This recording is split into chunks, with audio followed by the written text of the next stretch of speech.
Parrot TV, the voice for humanity. Hello and welcome. Good morning, good afternoon. My name is Sainabou Baldeh. I'm your host here on Parrot TV. This is The Politics. Thank you so much for joining us every Friday at 12 p.m. here on Parrot TV. Please don't forget to subscribe on our YouTube page, Instagram, and on Facebook on Parrot TV. Today's topic, today we're going to be talking about institutional racism in New York politics. And today we have Anthony Rivieccio joining us again, and Robert Press. We have Robert Press right here is a political press analyst, and we have Anthony Rivera, an activist analyst as well. Thank you so much, gentlemen, for joining us yet again on our part 3. We are on this time. We're on part 3, right, Anthony? Oh, we're on 4. There we go. Congratulations. It's been a pleasure having you here. It's been a pleasure having you. All right, gentlemen, so we're going to get right into it. Today's topic, sorry, we're having a little bit of technical difficulties. My bad. Got you right. Sorry about that. Sorry, that was on my part. My internet's bugging a little bit. Okay, there we go. Perfect. So we're gonna just head right straight into the show and just start off with, what is racism? Now, the simple definition on web, the definition of racism basically comes as is a noun, prejudice, discrimination, or antagonism directed against a person or people on the basis of their membership in a particular racial or ethnic group. Typically one that is a minority or marginalized. Now, we're just gonna go straight into it. Background. With you, Mr. Anthony. Does race matter in New York politics? Does race matter in New York politics? Wow, another 3-hour question. Short answer, yeah. But, I wouldn't define it just to politics. When I hear the word racism, what comes to mind for me individually is when I came to the Bronx when I was 12 years old. My mother and my family, on my mother's side, she's Puerto Rican. My father's side is Italian. When we came to the Bronx when I was 12 years old, my mother wanted to make sure that we had a good junior high school and high school education. So she made us, at that time in the early 1970s, go to schools in Riverdale. And my mother impressed on us, being very young, to emphasize our Italian side of our heritage. And although we were really too young to fully comprehend that at that time, what I do remember very vividly was it was during that time that we had school busing. So as I got to Riverdale every day, I got to Riverdale every day originally through a bus. And of course, what I do remember very vividly was the people that were upset that, we were going there. And it got so bad that I figured out a way with my younger sisters to get to Riverdale through public transportation, which we were living on University Avenue at that time. So by public transportation, we actually had to go all the way to 181st Street and then back to Riverdale. It was about a 2-hour ride as opposed to a 20-minute, school bus ride. But we'd rather have done that, and we did it coming back on the way home because of all of the hostility, that took place. Now, that's not politics, that's education. Mm-hmm. And again, that was over 40 years ago. So short answer is yes. But when I think of the word racism, that's what I think of. Let me just answer Mr. Rivieccio. As the former president of the Parents Association of Middle School, High School 141, 6th graders are the only grade that get busing to 141. When you get into 7th grade, you have to take public transportation. So don't bring up all of this about what you had. You took the school bus and then you had to take public transportation because you only had the school bus for 1 year in 6th grade. That's New York City Department of Education policy. and sometimes they'll assign sixth graders plus Robert, passes. Now, what is racism to you? well, I've experienced racism, as I said, as being the Parents Association president. I became president of the School District 10's President's Council, which is 85 to 90% minority. And they said, how can a white man help our minority children? But you know what? In 6 months, people were applauding me and saying, you're doing a great job. And I went on to become a member of the Chancellor's Parent Advisory Council from District 10. All right. And Chancellor Klein at that time, when he came in, became my best friend. 3 months later, I was his worst enemy because I was beating him up, fighting for all of the children of New York City, the 1.2 million school children, again, mostly minority. Okay, I didn't have to worry about the children in Riverdale because Riverdale took care of itself. They had elected officials like June Island, a woman who took care of Riverdale. Jeffrey Dinowitz was just coming into the picture then, but Riverdale had their own politicians that took care of the area and took care of the surrounding area. Councilwoman Island took care of Bedford Park, as a matter of fact, because there was no water filtration plant going to be built in the Jerome Park Reservoir area. That was one of her main things, she said. It will not be done in my lifetime. Unfortunately, it was a political lifetime. What do you mean by taking care of itself? You know, that was very demeaning, what you said a minute ago. You're going to tell me because I experienced 1 year of racist school busing that doesn't mean anything in someone's life? Did you ever experience anything like that, Mr. Press? I'm curious. Yes, I have, Anthony. I've experienced it since I moved to Riverdale. How can someone from Riverdale represent any other part of the Bronx? That's not what I asked you, Mr. Press. What I asked you was, have you experienced school busing? Gentlemen, You know what? your Anthony, politics. let me just answer him. Anthony, when I went to junior high school, I lived on 25th Street in Rockaway. My junior high school was on 80th Street, and I had to take a bus. Yes, I did. In sixth grade, I took a bus. And then afterwards, I had to take public transportation. What was the population makeup during that time? That is not exactly the what you did. question. Excuse me. Can we please get back to it? I would love for us to dive into basically this is just directed to New York City and New York State. How has racism shown itself, and how has it affected elected officials being placed into seats in the community? We always stick to the Bronx, so this time I would like us to kind of go through the 5 boroughs. How has racism played through elections over the past 5 to 10 years? Well, too bad Dion's not here because he's been involved in Brooklyn politics right now. But again, it will play to where the community, what the majority of the community is, or the majority of the influence of the community. You may have in certain parts of Brooklyn where there is a minute white population that controls the minority population because they are the ones who speak out and get things done. Unfortunately, when it comes to voting, there are certain people who vote and certain people who don't. And the ones who don't vote generally are mainly minority people because they're not informed about their candidates, so they don't know how to vote. We found this out in the school board elections. People were given 9 options. You vote 1 to 9 for 9 members of school boards. And we found that people went from 1 down, and that was it in most of the areas. The same thing happened here in ranked choice voting. The only reason Oswald Felix got to win the 15th council race, he was number 2 under John Sanchez, and he got 400 votes from John Sanchez that put him over as the councilman. This coming election, he's not going. You called the smoke and mirrors. No, it's your monkey wrench, Anthony. No, you called the smoke and mirrors 2 weeks ago. Anthony, can you please touch up on the question as well? You know, again, that's a very broad question. I know you're trying to keep, these conversations broad, but I'm going to somewhat agree with what Robert said. When you look at the city as a 5-borough apparatus, in theory, those communities are going to represent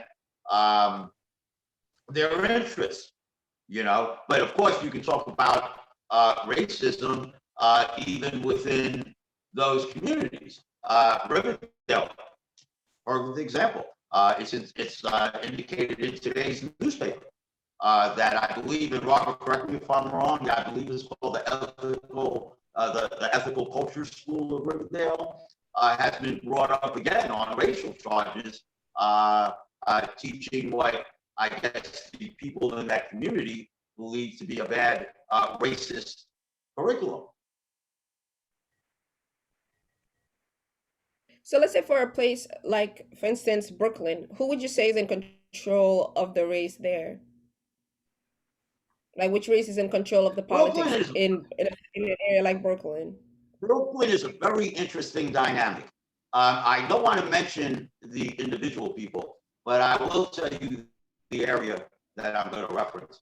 Of course, you know, there's been a lot of gentrification in Brooklyn in the last 10 years. So in a place like Williamsburg, for example, some of the old established Democratic leaders there, some are getting thrown out, some are leaving voluntarily because they understand that that whole domain has changed over the course of the last 10 years. I was speaking to, again, I don't want to mention any specific names, but someone that represents that area that was telling me, you know, how because of gentrification, a lot of the culture, you know, outside of the local politics, you know, the culture and the quality of life has just totally changed there. And of course, the political apparatus will change because of it. And then, of course, I presume you know about a wonderful organization called the Brooklyn Young Democrats, which don't really agree with the Brooklyn Old Democrats. So there's now a very big division. And some would say that part of that comes from that gentrification dynamic that's taking part in Brooklyn over the last 10, 20 years. It's a tough question to answer, and I'm going to try and answer it as best I can.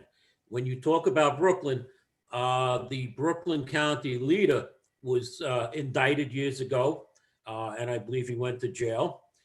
You have politicians who, when they come in, get corrupted by the power and the money that they have, unfortunately.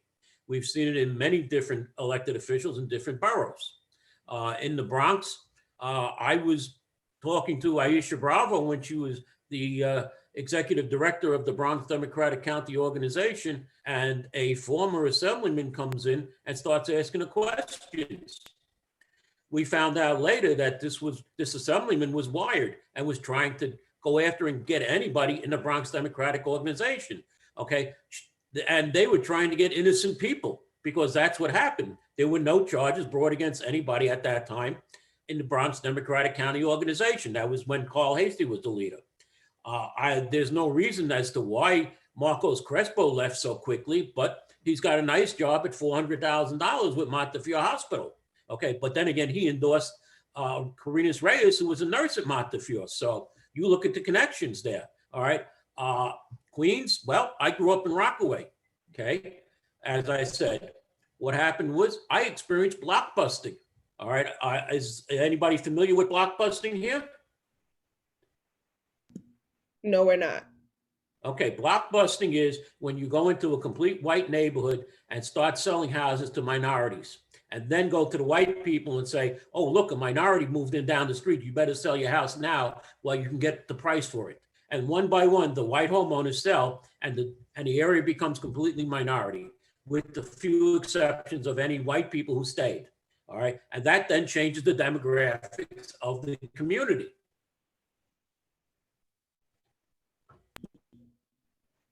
But that still doesn't place.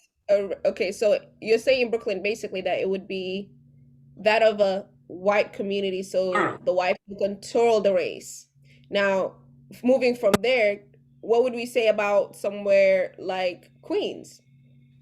Who controls the race in Queens, Mr. Queens has more Republicans. All right. Staten Island is a completely Republican borough. It all depends. It's not about whether they're Democrats or Republicans or independent. It's about what their race is. The question has to be with what is the New York and the politics of racism. It's putting certain people and get into that. So the question here is, who is controlling the race in a place like Queens? Which race controls the race? The borough president, I would say, and then the mayor, and the governor, because you have certain people living in certain areas, like the houses. I'm going to call them houses. They used to be called projects. They were originally low-income housing for all people, but it turned out to be only for minority people because the white people didn't want to live there anymore. All right, and I'm sorry if I'm being blunt, but this is what the problem is.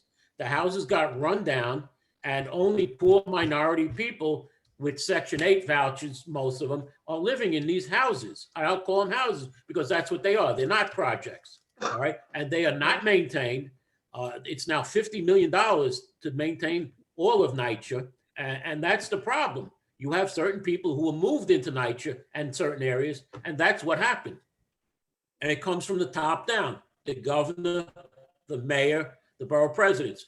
All right, although the borough presidents have very little to say in it, it's actually the mayor that creates the zoning.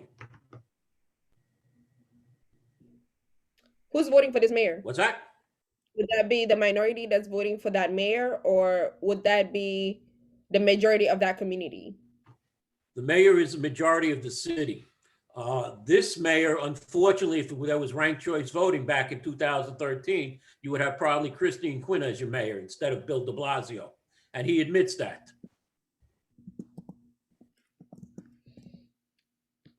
Anthony, you've been shaking your head for quite some time. Do you have anything to add to that? Looking at the ceiling for an answer. Yeah, no, I have the answer. I'm just wondering how to present it. You know, that was a whole lot of stuff that I don't think answered your question, but I could have misunderstood your question. So let me get into that because that's a real deep question. So I want to be sure I understood the question directly. You're not asking whose political title controls the community, which was the question really Mr. Prescott answered. You're asking what color, right? What race exactly. Let me not use the word represents, but controls that area irrespective of title. Is that your question? Yes, that is 100% my question. Okay, so now you want to get right into the mud instead of all that activity speak that he was sharing with you. So you want to talk about students. Okay, the only part that I will actually agree with Robert is that there's a thought going around in most of the 5 boroughs that you have to look at the way New York City has been developed. And you have to look at it over the course of the last 100 years. You really just can't look at it from a 5-10 year standpoint. So in saying that, and still keeping in touch with racism, right? Well, who controlled the city 80, 90 years ago, right? Obviously, it was Irish, it was Italian, it was people of this color, right? And in the 1960s, and Robert's example of NYCHA is just one, a minuscule example of a whole bigger example, where New York now became a melting pot of other races, right, besides white. And since the 1950s, actually, many different immigrants have migrated to New York. And it started to show in local politics in the 1970s and 80s, when you started to see Black representation and Hispanic representation. Now, does that mean that now the Puerto Ricans and Blacks 40 years later are in control and the whites are not? I'm not saying that.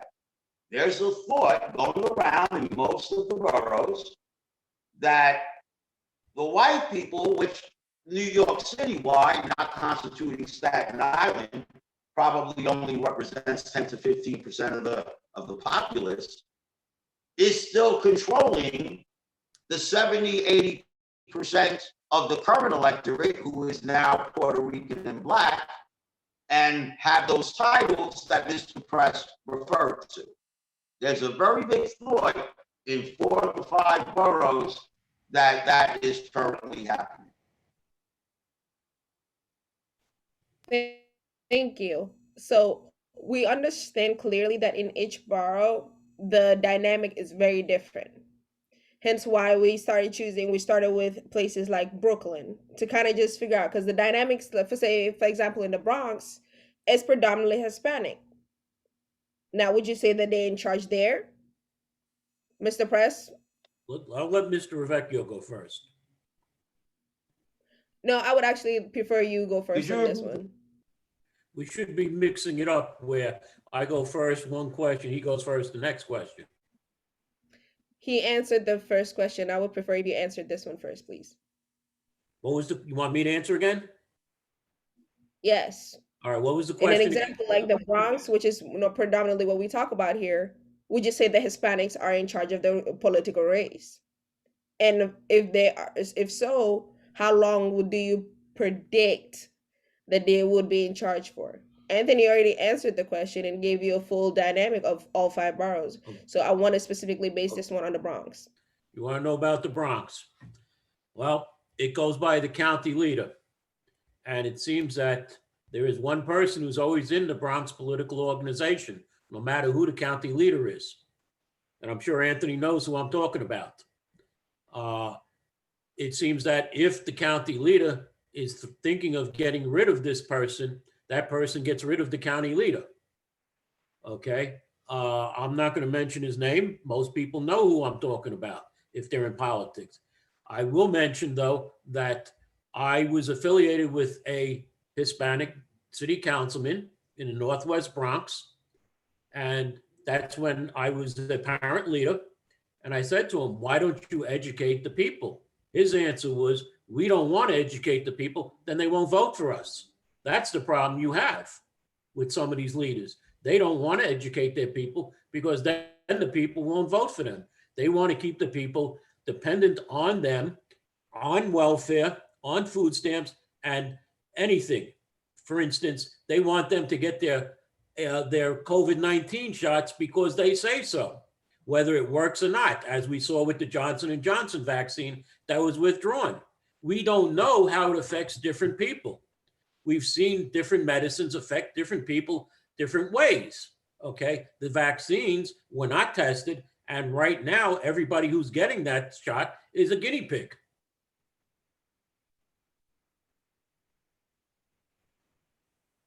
That still did not answer the question, Mr. Press. The question here wasn't about the vaccination, how it affects different people differently. The question was basically to kind of understand a place like the Bronx, which you've clearly let us know repeatedly is what you represent, you know more information about. Who is in charge of the races? I've just given you the answer politically, what an elected official would give you, because no one will give you an answer. But you are not an elected official. Anthony? Right here, I'm talking to you as the press. I'm talking to you as the press. I'm talking to you as the media. No Now, one is going to give you that answer. Okay? No one. But Anthony gave me an answer. No, he didn't. He just went around about. I gave you more of a direct answer. And he will agree with me. No one is going to give you that answer. Anthony, in a place, the question still revolves. We're going to go through New York State and New York City. So in a place like Staten Island, who's in charge? In a place like Staten Island, who's in charge of the race in politics there? Well, if you heard my prior statements, I said most of the boroughs, right, had that migration, right? Well, in those 40 years, right, in those last 40 years, as the city actually increased in population growth, actually increased, where did all of those white people go? Right? Some went to go see the good Lord, as it was, their time. Pretty soon it'll be mine. Some went to Florida, and some went to Staten Island. So the demographics of Staten Island today, beautiful borough, but the demographics of it is very, very much skewed to the other 4 boroughs. I think it's very safe to say that that island represents itself and the people that live there. I will only end it, though, by saying, looking at places like Long Island, right? as an example, Staten Island will start to slowly change as well. The Long Island of today is not the Long Island of 20, 30 years ago. Do you believe, like, for instance, in Staten Island, do you believe the minority have a chance or a seat at the table in politics there? Did you hear the question? In Staten Island? In Staten Island. In I Staten say if an Island? African American was to run, yes, sir. If an African American was to run politically, even as a councilman there, They're doing that now. do they have a They're chance not of winning. winning? They're not, well, but you got to put yourself on the ballot. You have to make an attempt to get your voices heard. I mean, 30 years ago, they couldn't even do that. That's true. That's my point. So now, if nothing has changed in years, what hope does the next generation have to see change in the in New York City as a whole? What change can they look forward to? I think you'll see tremendous change, probably more of an evolution with this generation than in any other generation. Because what is happening to the Democratic Party, as we all know, is that not only is it getting bigger, right, but it's also becoming more divisive. There are segments within our bigger party. Mr. Dion, Happy New Year. Hello, boys. I heard you acting up. Thank you for joining us. Sainabou, I'm here from Senegal to support you, my sister. I can see that. We see that. We appreciate the support. Thank you so much for joining us. We have about 7 minutes, but let's let Anthony finish up answering the question, and I'm just gonna hit you with one of them, and we'll get you one from there. Anthony, go ahead. No, I hope I answered the question already. Yes, you did. I appreciate that very much. Thank you. Mr. Powell, since you haven't been around, our conversation today has been New York and the politics of racism. Now, instead of sticking to the Bronx like we normally do, today we're moving on to places like Manhattan and Staten Island, and places like the Bronx, Queens, our usual. So today, I would like to actually ask you, which race do you believe is in charge of politics in a place like Manhattan? Okay, which race is in 12? I'm going to go with the district attorney's race, because that's very contentious, because we have a nice Muslim lady like yourself that has the hijab that actually might win and become the first, Muslim district attorney of Manhattan. I think that's the most contentious race out of Manhattan. Other than that, the usual borough president's race, which I'm supporting Mr. Ben Kalos, my former legal director of the New York State Democrats. We have district attorney's race is really, and a lot of people aren't talking about that, but it is internal amongst us politicals. So that's what my answer. My direct answer to a direct question, Mr. Press. All right, thank you for that. Thank you for answering that. So we have about 5 minutes left. Now, I would like to, this is a question for all three of you to kind of just get into it. Now, just talking about this, we clearly realize there's a lot of problems, especially in the institution as a whole when it comes to racism. Now, what is the solution to the politics of racism? Anthony, let's start with you. I learned something in college about 35 years ago from a constitutional professor where I teach now at Rivieccio College. And it always comes to mind when I get these type of questions. You can legislate racism, right? You can legislate it, but you cannot do anything about the prejudice of it. The only way to eliminate the prejudice of it is for people to wake up their own mind, right? So we can write laws that say do this, don't do that, right? And as we found out this morning, we're finding out in Riverdale, they're now being charged with, racism in regards to their educational methods. So, we can legislate anything, but the prejudice, until each and every one of us individually open up our own mind, that will never get rid of. Press? Well, first off, I want you to notice my shirt that I'm wearing. It's a Los Angeles Dodgers shirt. I'm a Dodger fan and bleed Dodger blue because I worked on Empire Boulevard in Brooklyn where Ebbets Field once was. So I am a Dodger fan, true and true. Yankees are my second choice in the American League, though. The answer to your question is very tough. If you say the wrong word, people are going to jump on you. As far as Anthony, that's, supposedly that's from what? Who is that? The assemblyman you're talking about? Keeping out students from the school, Anthony? No, I was talking about in today's New York Post, there is an article about, and again, I might be saying the name of the school wrong. You used to live in Riverdale, so I'm sure you know the name of the school. It's called Ethical Culture International School. It's a private school. It's a private school. It's not a public school. Okay. I just said it's a private school that has now been brought up on educational racism charges because their curriculum highlight, according to parents and residents in that community, highlight racist overtones. It's a private school, and accordingly, private schools can admit whatever. I don't know what the rules are for private schools. Charter schools are being accused of it too because they're only taking in selected people or selected students. I will tell you, as a parent leader, and I went around to almost every school in District 10, and I noticed that by the third grade, children are already set in their ways as far as what they're going to do, who their friends are going to be, and who their friends are not going to be. And that's unfortunate because some of it comes from their parents, and that's wrong. Okay. I judged every child. I didn't care. I put a mask on and I said, every child is equal. I didn't care.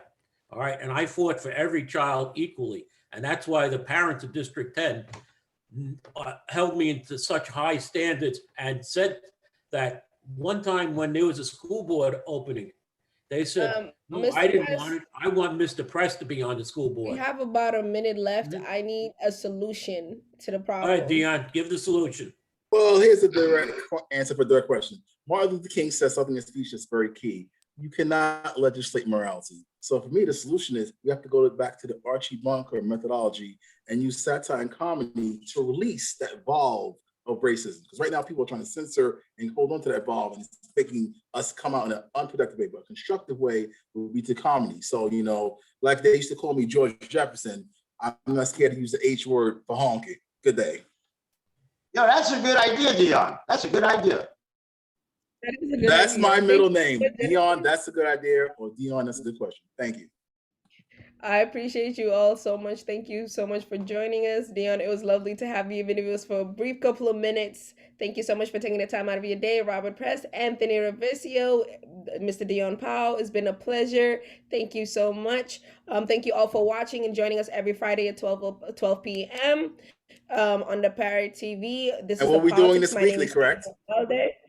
We're doing this every week, 12 o'clock. So press, clear your schedule. We're doing this every week, 12 o'clock on Make sure you're on time. So Brooklyn Dodgers were the first to have. Oh my God.